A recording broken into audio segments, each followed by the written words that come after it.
Untuk sukses, Anda harus fokus, kerja serius, dan fokus pada satu titik. Setuju?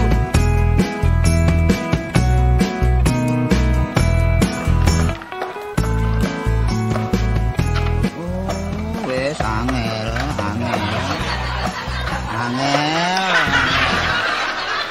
angel temen tuturamu, angel temen tuturamu.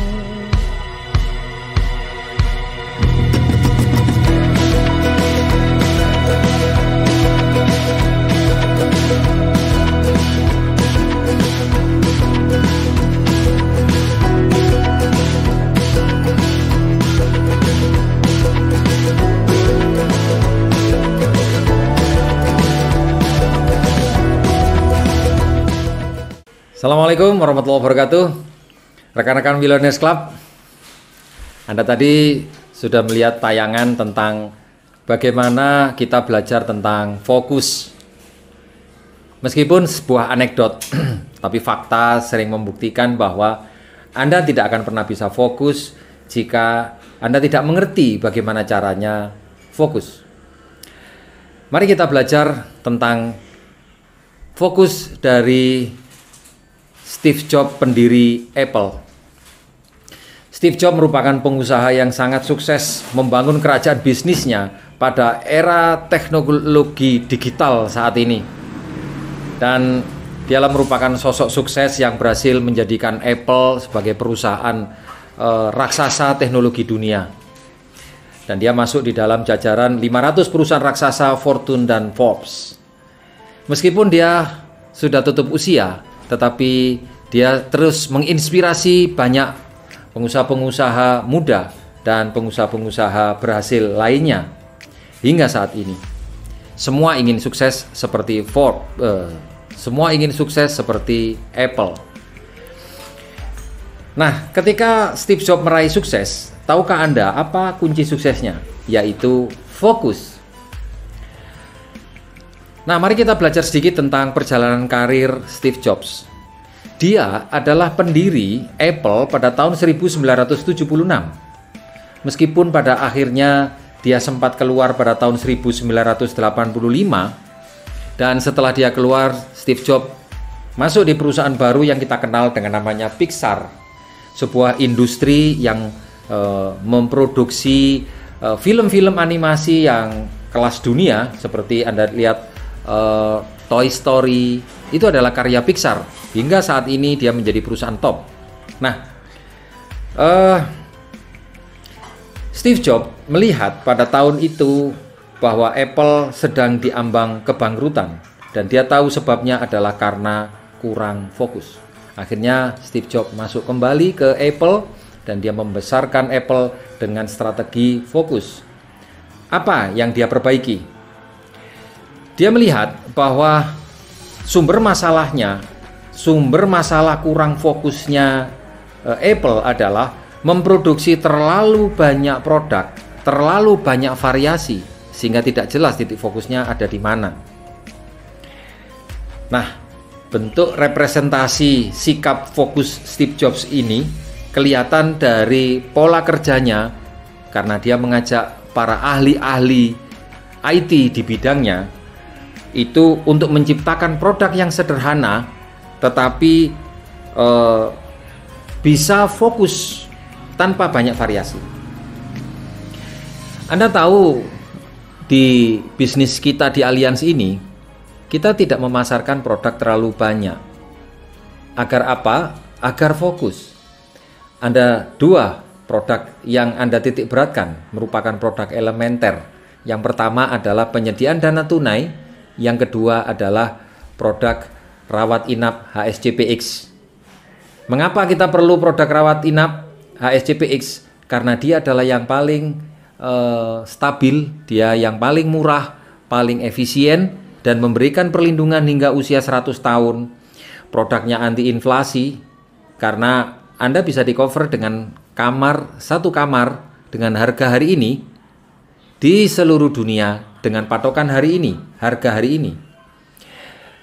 Memberikan limit yang cukup besar setiap tahunnya ditambahi dengan booster yang cukup besar hingga puluhan miliar.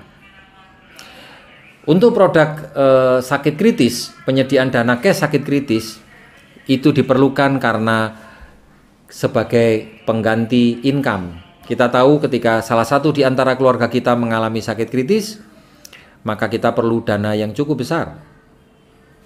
Itu adalah implementasi dari bentuk fokus.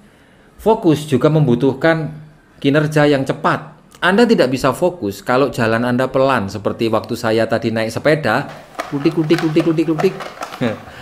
Anda aneh aja kalau Anda wajahnya tegang, fokus pada satu titik tapi jalannya sedemikian pelan.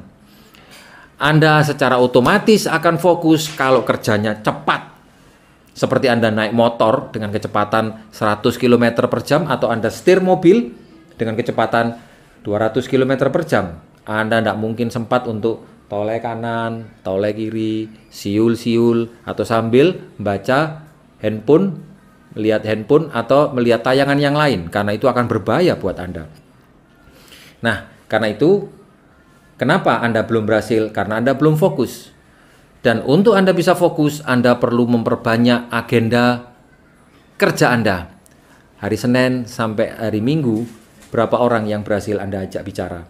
Siapa orang yang sedang Anda fokus hari ini? Itu diukur dari berapa banyak orang yang sedang Anda ajak bicara.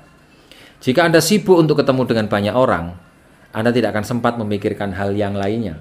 Dan ketika Anda mulai memperlambat kinerja Anda di bisnis ini, akan terjadi kebocoran energi.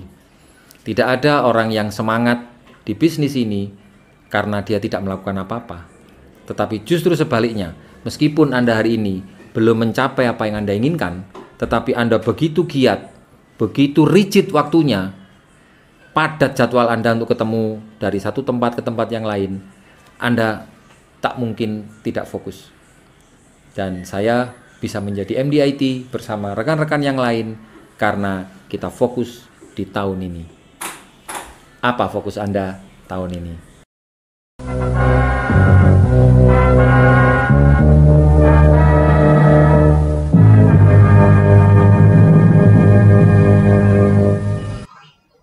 Selamat malam.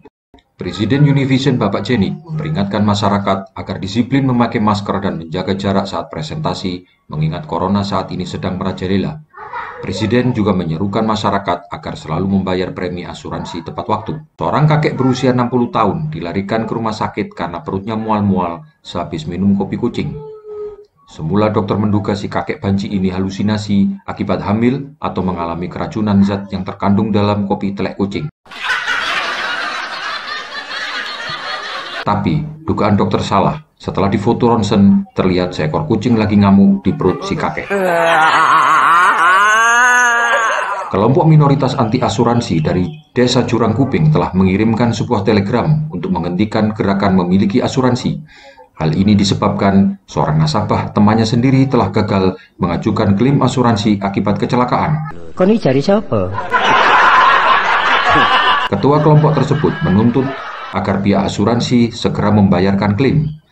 Sedangkan perwakilan asuransi menyatakan menolak membayar klaim asuransi karena tidak sesuai dengan klausul perjanjian. Setelah diteliti mendalam oleh tim gabungan pencari fakta, penyebab kecelakaan nasabah tersebut ternyata akibat perbuatan kurang hati-hati sehingga pembantunya hamil. Setelah diinterogasi polisi, nasabah tersebut akhirnya mengaku telah menghamili pembantunya karena terlalu lama work from home. Bang Napi usia 40 tahun diajukan ke pengadilan karena kasus pemerkosaan. Depan hakim, Bang Napi menolak keras semua tujuan tersebut. Lelaki paruh baya itu bersikeras melakukan hubungan intim dengan Bunga 25 tahun atas dasar suka sama suka. Bang Napi suka memaksa, sedangkan Bunga suka melapor pada polisi. Sementara itu, Bunga mengakui telah diperkosa Bang Napi selama 5 kali.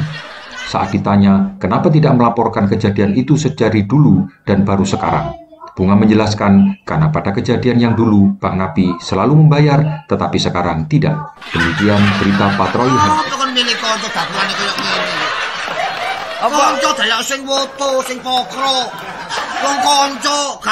Mari kita belajar bersama-sama dan sukses bersama-sama. Jangan lupa klik subscribe, klik tanda lonceng, Dan kirimkan informasi ini jika berguna buat tim Anda. Dan sampai ketemu di vlog kita selanjutnya. Terima kasih.